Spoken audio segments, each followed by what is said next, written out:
You are listening to an exclusive interview on Bass Musician Magazine. The interview starts now. Hey everybody, Raul here for Bass Musician Magazine, and today we have a great honor and pleasure of catching up with the elusive Tim Lefevbre on the road in an undisclosed location in a jungle setting there. Yeah. I mean, I'm actually in Pensacola, Florida. This is the person's backyard at the Airbnb we're at. It's pretty nice, actually. Well, yeah. It's been a little while since we chatted. Last time the Tedeshi Trucks was up here in Portland. We had a good opportunity to catch up. But the exciting news that we have to talk about now, the Splinter Group, which was a fragment of Tedeshi Trucks, Whose Hat Is This, is releasing a second album. That's right. Yep. It's called Everything's Okay with a question mark. Everything's okay? Everything's okay. Yeah, it's coming out on Rope-A-Dope on November 16th. Tell us a little bit about the background of the band. I know that musicians spend so much time together, it would seem like a natural progression to kind of have a mini group within a big group. Yeah, I mean, that's exactly right. I mean, because, Tedeshi Trucks is a big band. It's 12 people. I mean, basically, we're all friends and we hang out a lot. So, in Europe in 2015, Tedeshi Trucks was touring. And then from my old career, still have connections with club owners, et cetera, who are still in the jazz field. So we were in Berlin. I sounded Sidal Serdan, who's a friend of mine. I played there many times at his club called the A-Train in Berlin. I just kind of, I don't even know if I emailed or texted him, one of the two, and I said, we're going to be in town. I could throw together a band and we could play the A-Train. And he said, yes. So I invited the boys, the two drummers, Falcon, Tyler Greenwell, and J.J. Johnson, and Kevin Williams. And I just said, let's just go improvise. Let's just go make stuff up. And it just turned out to be magic. And so we luckily that night, they multi-tracked the performance. So that turned out to be our first record. Yeah. So then since then we sort of, when we have time, we do it, on the side. Tedeshi Trucks works a lot, so there's not a lot of time. So we've been sort of maximizing that. But this time, the second record evolved from the tour we did last year in December, where, again, we did a live gig. Our friend Kokai, who's an amazing MC and vocalist, was with us for one night in Baltimore, and we happened to document it. Like, they multi-tracked that. I had my friend Jeff Stanfield mix it. I was sort of flipping out about the material. I know, if I don't like something, I'm never going to put it out. So both of these records I thought were pretty compelling. Lo and behold, we get signed to Rope-A-Dope, and here we are doing some tours, and it's been good. It's been really fun. I know people are very acquainted with Tedeshi Trucks kind of music. How would you describe the music of Whose Hat Is This? If you ask any four members, any of one person in the band, they would all have a different angle on it. I mean, it's all improvised. That's the only thing we could say.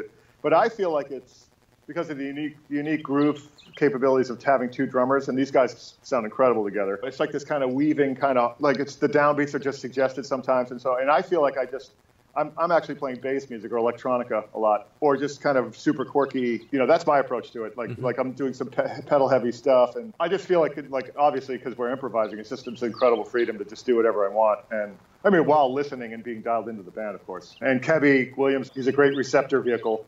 He responds to the moment incredibly well. Everybody in the band does. So it's just a lot of fun. But yeah, I mean, I've hashtagged it recently with like bass music and avant-garde and improvisation. There's a million things you could say about it, but it's got a life, and it's compelling to me. So it's really fun.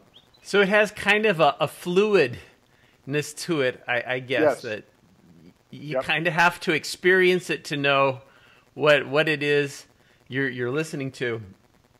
Yeah, I mean, you can't just right, exactly. You hearing the record, I mean, if you'd experienced live, you'd be like, oh, okay, cool, I get this. You know what I mean? But hearing the record, it's like kind of like all over the place, and it's a mishmash of stuff. But it's all in the moment improvising, which to me is remarkable and unique. Cool. And you guys are touring the U.S. right now. That's right. Yeah, right now we're doing a tour like deep south. Like we're in Alabama. 3 of the 4 gigs in this tour have been in Alabama. We just played in Pensacola last night. Yeah, we're finishing up at University of Alabama, Tuscaloosa with my friend Chris Kozak. I don't know if you know him. He's a bassist. He's a great bass player, but he's also the jazz department head at University of Alabama. So nice. Doing a workshop and a show there. Be fun. From what I understand as well, because watching social media, sometimes you get some pretty impressive guests opening. You guys had Quentin Berry just a few days ago playing. Yeah, it was incredible. A unique artist. He was fun to watch. Yeah, really, really good. He's very funky, and he's like holds the bass like he's cradling a baby or something. It's really fun to watch. It's really cool. Very cool. Yeah, we've managed to we've caught him at NAMM a couple of times, and it just never fails to just go, what's going on there? Yeah. But you know, his time's amazing, and his looping stuff. Like, he's got a nice head about how to use gear and stuff. It's really cool. And as if you weren't busy enough, because you've got Tedeshi Trucks, you've got Whose Hat Is This?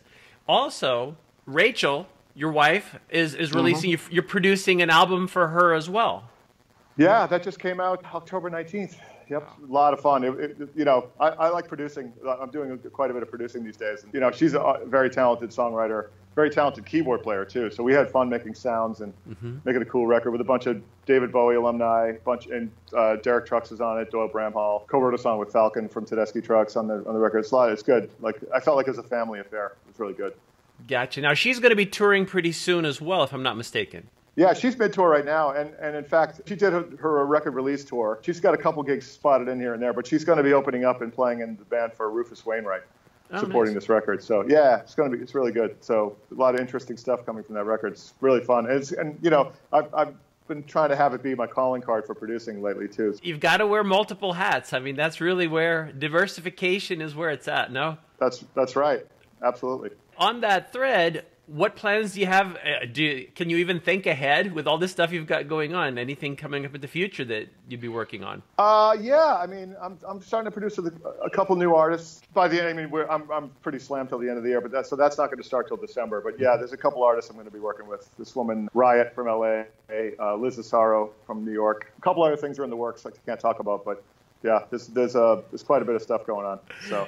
Yeah. It seems to me like one of the last times we were talking, you couldn't tell me much about this album that's releasing with Whose Hat Is This? So, I mean, there's the high level of secrecy as we move along, but we're very interested at staying on top. The best place to look, would it be whosehatisthis.com?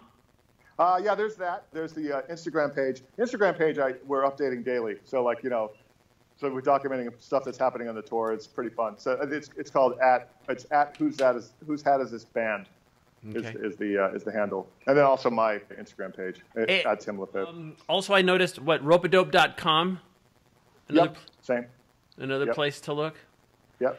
Very cool. Well, Tim, we appreciate you taking a moment out of your secretive location to share with us. Yeah. All the Raul, cool. I appreciate you. Thank you so much for the support always.